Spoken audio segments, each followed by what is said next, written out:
Everyone says Switzerland is one of the most expensive countries in the world, and they are not wrong. It is quite expensive, but let's break down the fees of how much it actually costs to study here, so that as an international student, once you come to Switzerland, you don't have any surprises of the amounts that you see on your bill. Now, let's begin with public universities. Now, there are public universities and there are private universities. If you are going to a private university, this probably does not apply to you. But for my fellow international students coming to Switzerland, there has recently been an increase of 500 Swiss francs if you are going to a public university. So this is only for international students. So we had a semester fee of about 800 Swiss francs per semester if you're attending a public university, but right now the fees have increased to 1,300 Swiss francs. Now, I'm not sure what exactly the reason for this is, but there has been an increase, and this is how much it costs to study in a public university. But this is just a semester fee. Don't forget there is also an admission fee. I think it's around 200 Swiss francs. I'm not exactly 100% sure if this is the final amount, but this is the amount that's at the top of my head right now. So this is the semester fee. Now let's break down the living expenses. When it comes to the living expenses, I think we should also talk about the bureaucracy and the yearly permit renewals.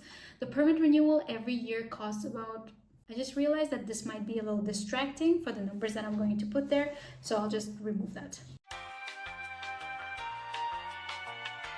So when it comes to the living expenses for permit renewals, it would be about 120 francs per year.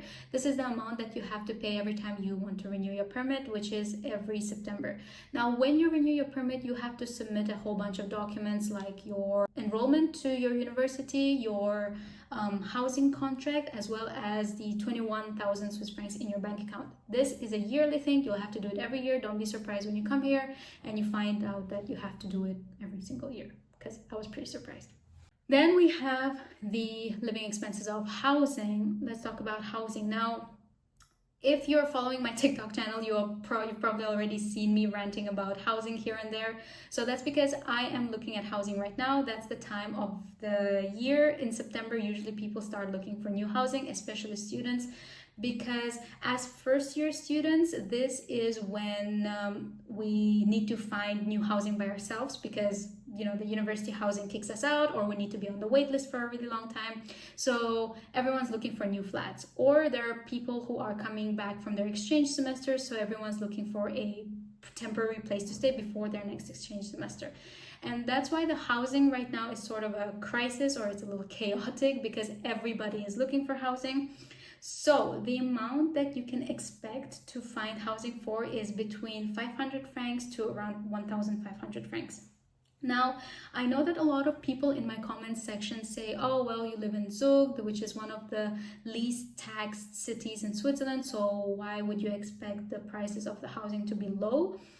I do not totally disagree with these people, but at the same time, as a student, we don't have many options in Zug for student housing, and that's why your budget has to be on a little bit of a higher level. If you find something worth 500 Swiss francs per month, this is like beyond amazing. This is next level, but you'll most likely find something between 800 to 1,500 Swiss francs. But if you live in different cantons, that's not Canton Zug, so for example, if you live in Canton Lucerne, you'll be able to find something on the lower budget that you can afford, for example 500 to 800 Swiss francs per a room.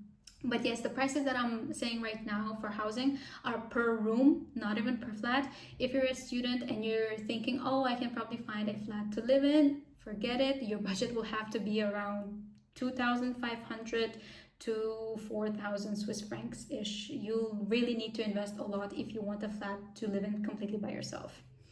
Also, housing is very competitive. You need to be on wait lists. Even if you do find a room and you go for a listing showing, you'll probably have to wait for the person to make a decision to choose you as a tenant.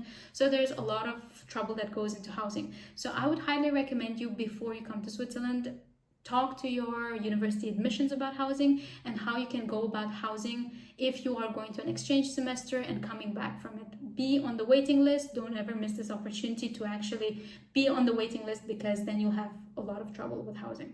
And then when it comes to living expenses, we have transportation costs. Now, In my previous videos, I say you can budget around 150 francs, but I'm not sure how realistic it is now to budget this much because, to be honest, SBB is quite expensive, and as students, we do travel a lot. If you don't live very close to your campus, then you probably need to travel every day.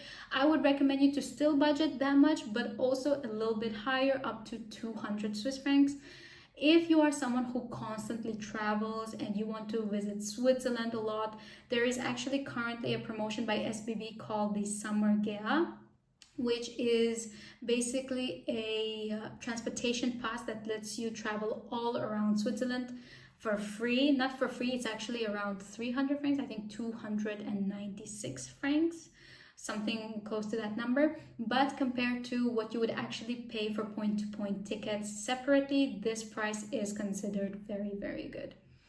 Also, the price that I'm saying right now for transportation is excluding the half fare youth card that you're going to pay yearly. So if you are below 25, I think you pay 100 francs. No, actually, I might be wrong. I think everyone gets a half fare card, and this is for around 100 francs per year, or for 120 francs per year. So this is something that you'll have to pay yearly. If you don't pay this, then you'll have to pay a full price for train tickets, and I'm not even going to get into that because that's just too expensive.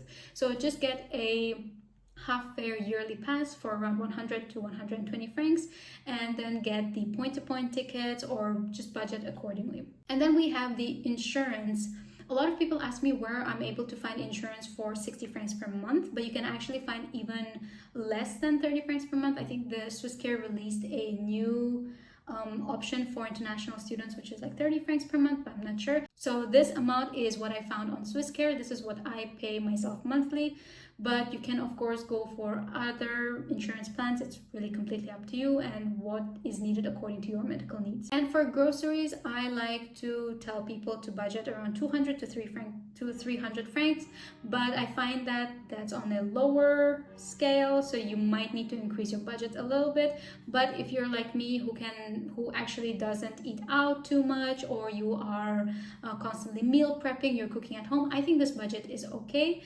I would also highly recommend you to shop in more student-friendly places like Lidl or Migros by M-Budget, instead of shopping in places like Coop or more expensive stores. If you're living in Canton Zug, then you'll probably run into this fee of around 100 Swiss francs, and this is a yearly fire department bill. Now, the reason that I mentioned this in this video is that even though it might not be applicable to everyone watching this, if you live in Canton Zug, don't be surprised by this bill. It's just a fire department bill that you have to pay yearly. And that is it for my how much does it cost to study in Switzerland video. I hope that I have covered all expenses at the top of my head. Of course, there are other expenses that we have like clothing, shopping, going out, but this is more on a different budget. I think these are not essentials. In this video, I only wanted to cover the essentials, and I hope that I did. If you are looking for any other types of Switzerland study videos, let me know in the comments below. I'm always reading them, and I hope to see you in the next video.